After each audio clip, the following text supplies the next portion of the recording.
नमस्कार बच्चों। तो साउथ अफ्रीका के केस स्टडी हम लोग कर रहे हैं साउथ अफ्रीका के बारे में। तो अब हम लोग चलते हैं कि एपार्थीड के बारे में पढ़ लेने के बाद कि संविधान वहाँ कैसे बना, नए संविधान का निर्माण साउथ अफ्रीका में कैसे किया गया। कहा जाता है कि जब रंगभेद के खिलाफ जब संघर्ष और विरोध बढ़ गया तो सरकार को एहसास हो गया कि वह जोर जबरदस्ती से अश्वेतों पर अपना राज कायम नहीं रख सकती। As protest and a struggle against apartheid had increased, the government realized that they could no longer keep the blacks under their rule through repression. किसी भी तरीके से चाहे वो जितना ऑपरेसिव सिचुएशन क्रिएट कर दें, वो अब ज़्यादा दिन तक साउथ अफ्रीका को अपने कब्जों में नहीं रख सकती थी। So the white regime changed its policy. अब इसने क्या किया कि थोड़ा नरमी दिखाते हुए अपने पॉलिसी को बदलना शुरू कर दिया। So the white regime change its policy and discriminatory laws were repealed. अब ये जो डिस्क्रिमिनेटरी लॉ थी, वो भेदभाव वाला कानून जो था, उसको वापस ले लिया। Ban on political parties and restriction on media were lifted. जो रिस्ट्रिक्शन था मीडिया पे उसको हटा लिया गया। पॉलिटिकल पार्टी पे जो बैन था उसको हटा लिया गया। And after 28 year of imprisonment, 28 साल के लंबी अवधि के बाद, 28 साल तक जेल में रहने के बाद, Nelson Mandela walked out of the jail as a free man. यानी कि नेल्सन मंडेला को जेल से छोड़ दिया गया। Finally at the midnight of 26 अप्रैल 1994। याद रखने वाली बात है, यहाँ पे 2 पॉइंट जरूर याद रखेंगे कि कितने साल बाद छोड़ा गया, 28 ईयर। और उसके बाद मिडनाइट 26 अप्रैल 1994 को the new constitution of South Africa, the new constitution and the national flag of Republic of South Africa. यहाँ ध्यान रखेंगे क्या है, Republic of South Africa was unfurled, making the newly born democracy in the world. तो पूरे world के पटल पे एक नया देश, नया रिपब्लिक बनकर सामने आया साउथ अफ्रीका। और इस तरीके से एक नए डेमोक्रेटिक गवर्नमेंट के शासन के साथ पूरे वर्ल्ड के पटल पे अफ्रीका एक देश के रूप में बना। और इस यहाँ पे जो एपार्थीड सिस्टम था उसकी समाप्ति हो गई। The apartheid government came to an end and paving way for the formation of a multi racial government. और इसके साथ ही एक सभी नस्ल के लोगों के द्वारा मिलकर मिलीजुली सरकार के गठन का रास्ता साफ हुआ। सो ये चीज़ें इतनी आसान नहीं थी। तो नेल्सन मंडेला ने ही इसके बारे में डिटेल दिया है कि ये इतनी आसान चीज़ें नहीं थी। उन्होंने कहा है कि ऐतिहासिक रूप से, हिस्टोरिकली इनेमीज, ऐतिहासिक रूप से जो एक दूसरे के दुश्मन हैं, succeeded in negotiating a peaceful transition from apartheid to democracy exactly because we were prepared to accept the inherent capacity for goodness in other। तो ऐतिहासिक रूप से जो एक दूसरे के दुश्मन हैं, ऐसा समूह जो रंग भेद करती है, जो लंबे समय तक शासन व्यवस्था को संभाल कर रखी थी, वैसे शासन व्यवस्था की जगह शांतिपूर्ण ढंग से लोकतांत्रिक व्यवस्था अपनाने पर सहमत हो गए, क्योंकि दोनों एक दूसरे की भलमानसता पर भरोसा था, दोनों एक दूसरे के गुडनेस पे विश्वास कर रहे थे और वो इसको मानने के लिए तैयार थे, तभी ये संभव हो पाए। My wish is that south Africans never give up on the believe in goodness. और मेरी आशा है, मेरी कामना है कि दक्षिण अफ्रीका के लोग कभी भी इस अच्छाई को, कभी भी इस विश्वास को नहीं छोड़ेंगे। And that they cherish the faith in human being in the corner stone of our democracy. और इस बात में वो आस्था रखें कि मनुष्य जाति पर विश्वास करना ही हमारे लोकतंत्र का आधार है। हमारे देश में भी देखते हैं बहुत ज़्यादा प्रॉब्लम है। हमारे देश में आज़ादी के समय से ही हमने देखा है कि दो कम्युनिटी में हमेशा लड़ाई होते रहती है। उसके बावजूद आज हम लोग थोड़ी बहुत लड़ाई होते हुए भी आज हम लोग एक साथ हैं और एज ए इंडियन हैं। यानी 2 से 5% लोग को छोड़ दिया जाए तो 5% लोग के अलावे जितने भी लोग हैं हमेशा वो साथ रहना चाहते हैं। 5% हर एक कम्युनिटी में ऐसे लोग होते हैं जो फंडामेंटलिस्ट होते हैं। सो नए लोकतांत्रिक दक्षिण अफ्रीका के उदय के साथ ही जो ब्लैक्स लोग थे उसने आग्रह किया कि सत्ता में रहते हुए गोरों लोगों ने जो जुल्म किए थे वो उन्हें भूल जाएं और गोरों को माफ़ कर दें। ये बहुत बड़ी बात होती है कि साउथ अफ्रीका में जो ब्लैक लीडर्स थे वही अपने ब्लैक लोगों से ये अपील कर रहे थे कि forgive the white for the atrocity they had committed white in power. उन्होंने जो भी कार्य किया है जब वो सत्ता में थे, सत्ता में रहते हुए उन्होंने जो भी एट्रोसिटीज जो भी जुल्म किए हैं उसको वो भूल जाएं। They said let us build a new South Africa based on equality of all races. वो कहते हैं कि जो साउथ अफ्रीका बनाना है वो नया साउथ अफ्रीका इक्वलिटी के आधार पे बनेगा जहां सभी रेसेस को, all races and men and women on democratic values के आधार पे, सोशल जस्टिस के आधार पे एंड ह्यूमन राइट्स के आधार पे सभी को इक्वलिटी मिलेगी। And the party that ruled through the operation and brutal killing and the party that led the freedom struggle set together to draw up a common constitution.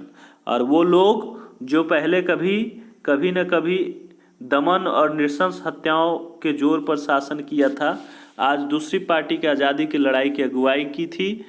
दूसरी उस तरीके दोनों पार्टी, पहली पार्टी और दूसरी पार्टी, रूलर और जो ruled जो थे वो दोनों एक साथ बैठे और एक साथ बैठकर एक संविधान का निर्माण किया। तो आगे हम लोग देखते हैं, ये एक पिक्चर है जिसमें दिखाया गया है कि लोग किस तरीके से संविधान, क्या है, GNU free documenting licence.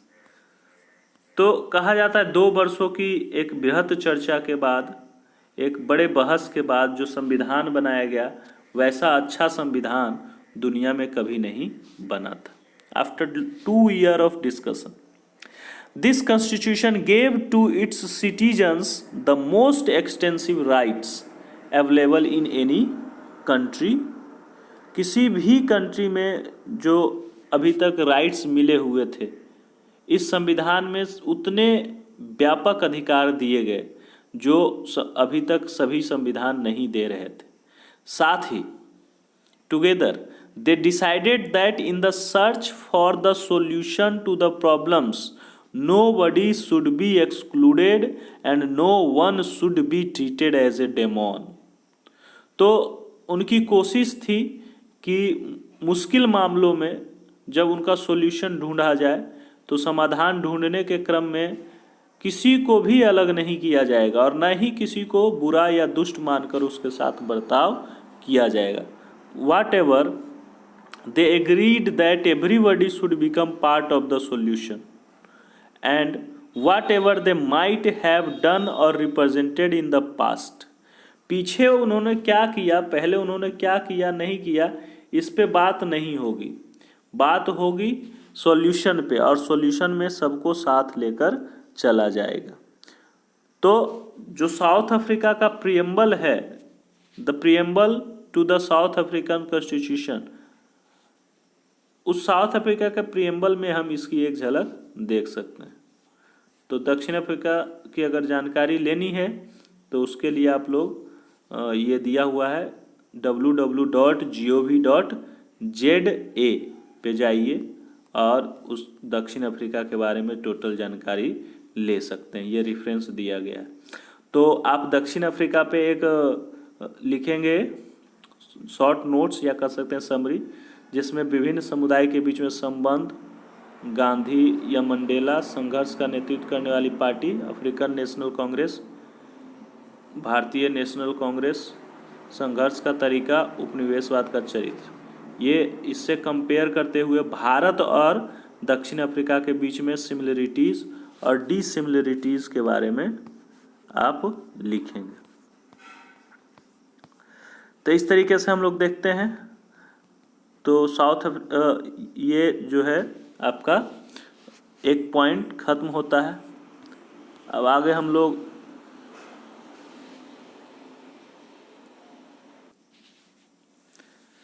The South African constitution inspires Democrats all over the world. पूरे वर्ल्ड में साउथ अफ्रीका का जो कॉन्स्टिट्यूशन है आज भी उन लोगों को इंस्पायर करता है जो लोकतांत्रिक चीज़ों में विश्वास रखते हैं।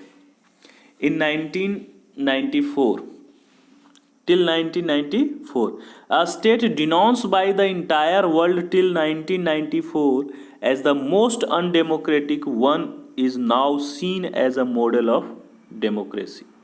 जो 1994 तक पूरे वर्ल्ड में अनडेमोक्रेटिक अलोकतांत्रिक तौर तरीकों के लिए जाना जाता था, जिसके लिए उसकी निंदा की जाती थी, कंडेम्न किया जाता था, आज वो 1994 में एकाएक पूरे वर्ल्ड के लिए एक डेमोक्रेसी का मॉडल के रूप में सामने उभर कर आया था। So what made this change possible was the determination of the people of South Africa to work together to transform bitter experience into the binding glue of a rainbow nation.